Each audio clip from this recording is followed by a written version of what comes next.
చూడండి క్వశ్చన్ ఏమి ఇచ్చాడు 1/4 + 5 cos x into dx limits ఏమి ఇచ్చాడు 1 0 π/2. సో ఇక్కడ మనం ఫస్ట్ మనం ఇక్కడ ఏంటి tan తీసుకోవాలి అంటే t తీసుకోవాలి. tan మనం π/2 అనుకుంటే దీని నుంచి మనకి ఏంటి cos xలు sin xలు తీసుకోవచ్చు కదా. సో sin x పక్కన పెట్టండి, మనకి ఏంటి క్వశ్చన్లో cos x ఉంది. సో దీని నుంచి cos x ఏమవుతుంది 1 - t² / 1 + t² అవుతుంది. అర్థమైంది. ఇంకేమైనా ఫైండ్ అవుట్ చేయాలంటే ఇంకా dx ఒకటి ఉంది. సో dx ఏమవుతుంది దీని నుంచి 2 dt / 1 + t². ఇవి గుర్తుపెట్టుకోండి. ఓకే, ఇవి గుర్తున్నాయి కదా. tan x/2 t అనుకుంటే దీని నుంచి మనకి ఏమైంది cos 1 - t² 1 + t². dx ఏంటి 2 dt / 1 + t². అర్థమైందా. ఓకే, ఇప్పుడు ఏం చేస్తాం చూడండి. ఫస్ట్ ఏదైనా సరే ఇచ్చిన క్వశ్చన్ని అయ్యి అనుకోవాలి కదా. సో క్వశ్చన్ ఏమనుకున్నాను నేను, ఇదిగోండి ఇదే ఇచ్చిన క్వశ్చన్ ఏంటి 1/4 + 5 cos x into dx. So next ఏం చేసాం చూడండి, ఈ cos x ప్లేస్లో ఏం చేశాను 1 - t² / 1 + t² రాసా, అంతేనా. 1 - t² / 1 + t² ఇంటూ dx అంటే నీకు ఏమని చెప్పాను 2 dt / 1 + t² అని చెప్పాను కదా. సో 2 dt / 1 + t² సరిపోయిందా. ఓకే సరిపోయింది. ఇప్పుడు dx ప్లేస్లో 2 dt / 1 + t² రాస్తాం. అర్థమైందా. సో ఏం చేశానంటే క్వశ్చన్ అయ్యి అనుకున్నాను. ఓకే, ఈ క్వశ్చన్లో cos x ప్లేస్లో cos x వాల్యూ, dx ప్లేస్లో dx వాల్యూ సబ్స్టిట్యూట్ చేశాను. అర్థమైందా. ఓకే, నెక్స్ట్ ఏం చేసాం చూడండి. నెక్స్ట్ ఏం చేసాం అని అంటే ఇప్పుడు చూడండి దీంతో మల్టిప్లై చేసాం. ఏంటి ఇప్పుడు దీన్ని ఏమో సాల్వ్ చేసి చూడండి 1 + t² into 1. అర్థమైంది. సో ఇదేమవుతుంది ఎల్సిఎం 1 ఇంటూ అర్థం సారీ ఇదేమవుతుంది 4 × 1 + t², 5 × 1 - t² అవుతుంది. అప్పుడు ఇదేమవుతుంది ఈ డినామినేటర్లో 1 + t²తో 1 చేయండి, అప్పుడు ఏమవుతుంది 1 + t². అంటే టోటల్ ఏమవుతుంది 1 + t² / 4 × 1 + t² + 5 × 1 - t² అవుతుంది. అంతేనా. ఆ స్టెప్ అని రాసాం 1 + t² / 4 × 1 + t² + 5 × 1 - t². మిగతాది ఏంటి 2 dt / 1 + t² యాజ్ టీజ్గా రాసుకుంటాం 2 dt / 1 + t². ఓకే, ఇది అర్థమైంది, ఇక్కడ వరకు అర్థమైంది కదా. ఓకే, ఇందులో ఇంకేం చేసాం 2 అయితే ఉందో ఈ 2 నేను బయటకు తీసుకొచ్చేసాను. ఇదిగోండి ఇక్కడ ఉంది 2. ఓకే, మిగతా టైం యాజ్ టీజ్గా రాసుకున్నాను. ఇక్కడ వరకు అర్థమైంది కదా. నెక్స్ట్ ఇక్కడ ఏంటి మరి లిమిట్స్ చేంజ్ అయ్యేంటి 0 1 వచ్చింది. మరి లిమిట్స్ ఎలా చేంజ్ అయ్యాయి. సో ఒకసారి చూడండి లిమిట్స్ ఎలా చేంజ్ అయ్యాయో చెప్తా చూడండి. మనకి ఫస్ట్ tan ఏంటి tan ఏమనుకున్నాం x/2 అనుకున్నాం, అంతే కదా. ఇప్పుడు చూడండి లిమిట్స్ ఎలాగ వచ్చి చూడండి.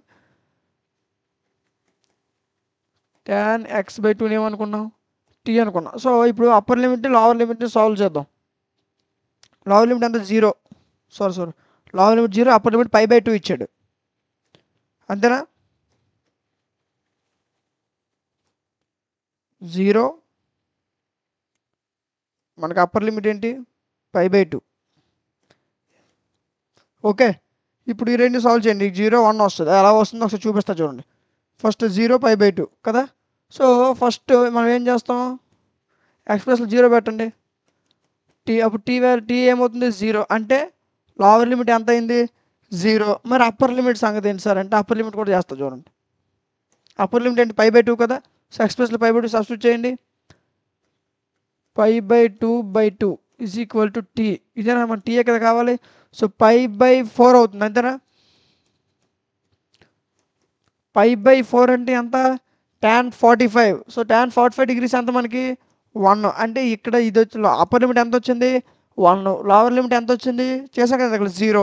అంటే 0 1 లోవర్ లిమిట్ 0, అప్పర్ లిమిట్ 1. అర్థమైందా. లిమిట్స్ అవే తీసుకున్నాం. ఇదిగోండి 0 1 ఎలాగ వచ్చి అర్థమైంది కదా. ఇది సాల్వ్ చేస్తే ఎంత వచ్చింది లోవర్ లిమిట్ 0, అప్పర్ లిమిట్ 1. అర్థమైంది 1 0 ఎలా వచ్చిందో. ఓకే, ఇక్కడ వరకు వచ్చింది కదా. మిగతా టైం యాజ్ టీజ్గా రాసుకున్నాం 1 + t² / 4 × 1 + t², 5 × 1 - t². సరిపోయిందా. ఓకే, ఇప్పుడు ఏం చేస్తాం చూడండి 4 × 1 4, 4 × t², 4t², 5 × 1 5, 5 × -t², -5t². ఇంకేముంది dt. ఇంకేముందన్నా dt. ఎందుకు dt మరి 1 + t² ఏమైంది క్యాన్సిల్ అయిపోయింది. ఇదిగోండి 1 + t², 1 + t² క్యాన్సిల్. మిగిలిన టర్మ్స్ ఇది మల్టిప్లై చేస్తే వచ్చే ఈక్వేషన్ ఇదే. ఓకే, ఇక్కడే మిగిలింది dt మిగిలింది. ఇక్కడ వరకు అర్థమైంది కదా. నెక్స్ట్ ఇప్పుడు ఏం చేసాం చూడండి 4 కాన్స్టెంట్ 4 ఇక్కడ ఉంది 5. సో 4 + 5 ఎంత 9. ఓకే, +4t² - 5t² ఎంత అవుతుంది మైనస్ టీ స్క్వేర్ అంటే దీన్ని సాల్వ్ చేస్తే మనకి ఏమొచ్చింది 9 మైనస్ టీ స్క్వేర్ వచ్చింది ఇంటూ డిటీ ఇలా ఉంచండి. ఓకే, సో ఈ 9ని మనం 3 స్క్వేర్ అనుకుందాం. సో అప్పుడు ఇది ఏ ఫామ్లో ఉంది 1/a² మైనస్ ఎక్స్ స్క్వేర్ రూపంలో ఉంది. ఫార్ములా ఏంటి 1/2a log modulus a plus x by a minus x plus c. అర్థమైందా? ఫార్ములా మీరు ఎదుకోవాల్సిన అవసరం లేదు, ఫార్ములా ఇక్కడ కనిపిస్తుంది కదా. సో దీని 9ని 3 స్క్వేర్ 9 కదా. సో దీన్ని 3 స్క్వేర్ కూడా ఇదేంటి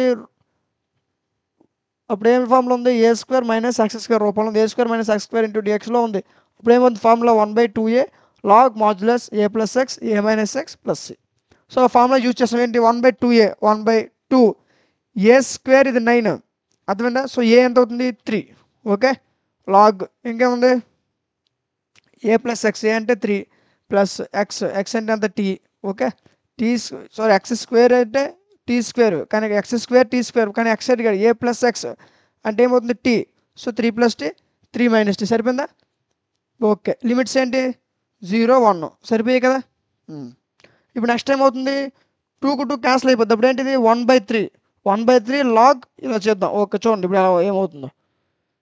ఓకే ఇక్కడ ఉంది స్టెప్ 2కు 2 క్యాన్సిల్ 1/3 లాగ్ ఇదేమవుతుంది ఇప్పుడు మనకి ఏవైతే లిమిట్స్ 0 1 వచ్చాయి కదా. సో ఈ రెండింటిని ఫస్ట్ని 0ని ఇందులో సబ్స్టిట్యూట్ చేయి లేదా 1 సబ్స్టిట్యూట్ ఏదో ఒకటి. ఫస్ట్ 0 సబ్స్టిట్యూట్ చేశాను, నెక్స్ట్ 1 ఇందులో సబ్స్టిట్యూట్ చేశా అర్థమైందా. సో ఇప్పుడు చూడండి 1/3 లాగ్ ఇదేంటి 3 ప్లస్ టీ ప్లస్లో 1 సబ్స్టిట్యూట్ చేయండి 1/3 మైనస్ 1 అవుద్ది is equal to minus log ఇప్పుడు 0 సబ్స్టిట్యూట్ చేయండి 3 ప్లస్ 0 3 మైనస్ 0 అవుతుంది అర్థమైందా. సబ్స్టిట్యూట్ చేసా లిమిట్స్ ఇందులో. నెక్స్ట్ 1/3 లాగ్ సరిపోయిందా. So 3 plus 1 is nothing but 4 3 minus 2 is nothing but 2 ఎంత అవుతుంది 4/2 ఇస్ ఈక్వల్ టు ఇది ఎంత అవుతుంది 3/3 సరిపోయింది ఇక్కడ వరకు. ఓకే ఇప్పుడు చూడండి మీరు 1/3 లాగ్ ఏమవుతుంది 1s 2s ఇదేంటే ఎంత అవుతుంది లాగ్ 2. ఇదేమవుతుంది 3/3 క్యాన్సిల్ అయితే 1 అంతుందా. Log 1 is 0. ఓకే, సో మరి రాయాల్సిన అవసరం లేదు అర్థమైందా. ఇదేంటిది లాగ్ 2 అంటే మనకు ఆన్సర్ ఎంత వచ్చింది 1/3 లాగ్ 2 అర్థమైందా. ఇది ఫైనల్ ఆన్సర్. సో ఒకసారి ఎక్స్ప్లెయిన్ చేస్తే చూడండి ఫస్ట్ నుంచి. ఫస్ట్ ఏం ఇచ్చిన క్వశ్చన్ అయ్యి అనుకున్నాం. నెక్స్ట్ అందులో కాస్ ఎక్స్ ప్లేస్లో కాస్ ఎక్స్ వాల్యూ సబ్స్టిట్యూట్ చేసాం 1 minus t square by 1 plus t square value substitute చేశాను. సబ్స్టిట్యూట్ చేసిన తర్వాత ఏం చేశాను ఇదేమవుతుంది 1 ప్లస్ టీ స్క్వేర్ 1తో మల్టిప్లై చేసాం. అప్పుడు ఇదేమవుతుంది 4 into 1 plus t square 5 into 1 minus t square అవుతుంది కదా. సో అలా చేసా నాకు వచ్చే స్టెప్ ఇది. ఇలా ఏం చేశాను 4తో దీన్ని మల్టిప్లై చేసా 5తో దీన్ని మల్టిప్లై చేశాను నాకు వచ్చే స్టెప్ ఇది అర్థమైందా. ఇందులో క్యాన్సిలేషన్ జరిగింది. క్యాన్సిలేషన్ జరగగా ఇందులో మళ్ళీ ఏం చేసాం +4 +5 9 +4t -5t టీ స్క్వేర్ సరిపోయిందా. ఓకే ఇదేంటి 9ని 3 స్క్వేర్ అనుకున్నా అంటే ఇప్పుడు ఏ ఫామ్లో ఉంది ఇది 1/a² మైనస్ ఎక్స్ స్క్వేర్ రూపంలో ఉంది. ఫార్ములా ఏంటి 1/2a log modulus a plus x by a minus x plus c. So formula apply చేశాను. ఫార్ములా అప్లై చేస్తే నాకు వచ్చే స్టెప్ ఇది అర్థమైందా. 2 క్యాన్సిల్ అయింది 1/3 అర్థమైందా. ఇక్కడ ఏం చేశాను ఈ లిమిట్స్ టీ ప్లస్లో ఫస్ట్ 0 సబ్స్టిట్యూట్ చేసా తర్వాత 1 సబ్స్టిట్యూట్ చేశాను అప్పుడు వచ్చిన స్టెప్ ఇది అర్థమైందా. ఇదేమవుతుంది 3 + 4 అంటే 4/2 సరిపోయిందా. ఇది 0 ఇప్పుడు ఇది క్యాన్సిల్ అయిపోతే 1 మిగులుతుంది. Log 1 is 0. సో నాకు ఆన్సర్ ఎంత వచ్చింది 1/3 లాగ్ 2 అర్థమైంది కదా. సో ఇది ఫైనల్ ఆన్సర్. ఓకే ఈ విధంగా చేయాలి ఈజీ ఉంది కదా. సో ఇది ప్రాబ్లం యొక్క కంప్లీట్ సొల్యూషన్.